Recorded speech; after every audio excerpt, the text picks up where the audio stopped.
bienvenue dans un nouvel épisode de Best Of, la série avec un nom original qui vous conte les plus grands moments des plus grands personnages. Après s'être attardé sur le cas Gohan, MVP de Dragon Ball, intéressons-nous à Krillin. Il est l'humain le plus fort du manga mais est considéré comme le petit chauve qui meurt tout le temps, il est temps de remettre les pendules à l'heure et de rappeler à tous que Krillin est un héros. On le découvre dans les premiers tomes de Dragon Ball, où il est le condisciple de Goku.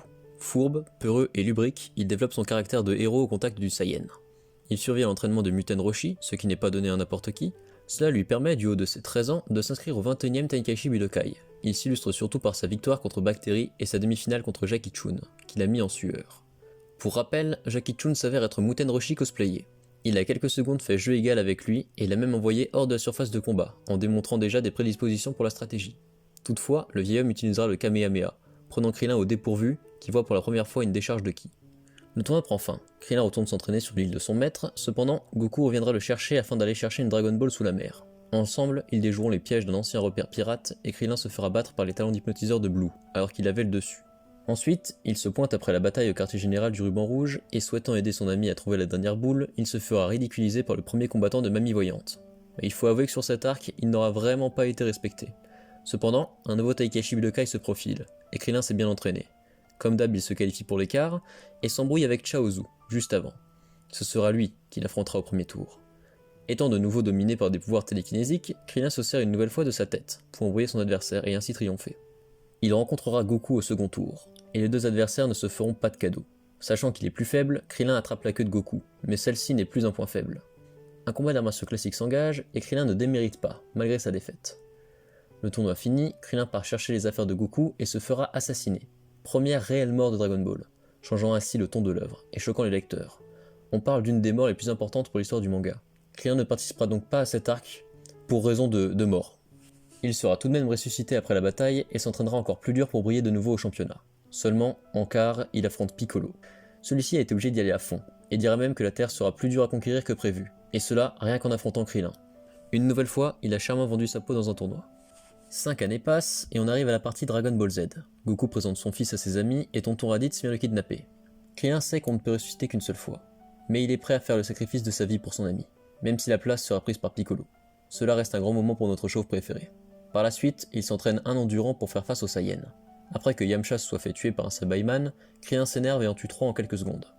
Par la suite, alors qu'il essaye, aux côtés de Piccolo et de Gohan, de gagner du temps en attendant Goku, il accule Nappa avec un Kenzan. Si Vegeta ne lui avait pas dit d'esquiver, il serait mort.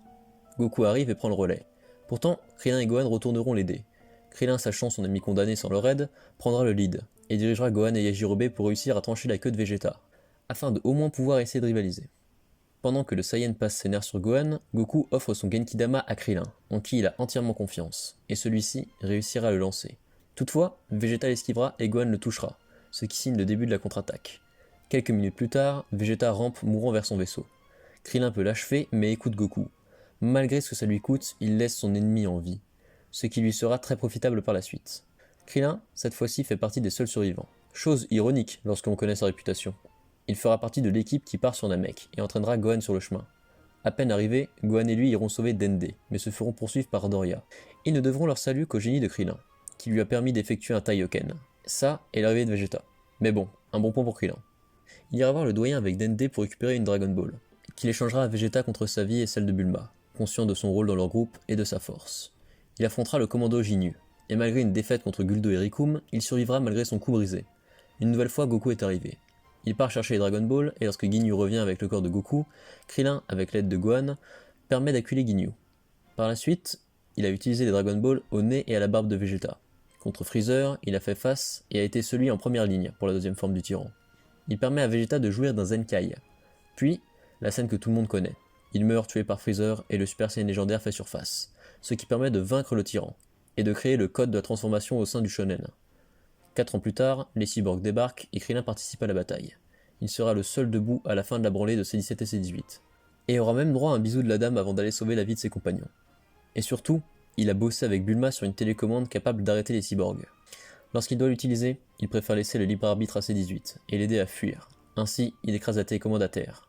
Et à ce moment, contrairement à ce que certains croient, il n'a pas pensé avec son sgeg, mais avec son cœur. À la fin de l'arc, il demandera à Shenron de retirer les bombes des cyborgs afin qu'ils puissent vivre sereinement. Par la suite, Krillin n'aura plus réellement de bons moments. Il réussira à fonder une famille avec C18, Au début de l'arc Boo, il ira avec ses amis traquer Babidi mais sera mis hors jeu d'office par Dabra et sera ultérieurement tué par Boo hors champ. Dans Dragon Ball Super, n'en parlons pas, il perd même contre le panda de Jujutsu Kaisen. Dans Dragon Ball GT, c'est un vieil homme qui finit d'ailleurs par mourir une nouvelle fois. Par contre, dans les films, il nous fait montre de ses talents incroyables de chanteur. Et ça fait plaisir. Contrairement à la pensée populaire, Krillin n'est pas qu'un petit chauve qui meurt tout le temps. Déjà parce qu'il se rase le crâne, et selon moi a raison, regardez-moi ça, traumatisme de mon enfance. Mais surtout, si l'on retient ces morts, c'est parce qu'elles sont marquantes pour le spectateur qui est touché par ces morts impactantes. Et car Krillin, contrairement à Yamcha et Tenshin Han, a beaucoup été cet ami, souvent au premier plan.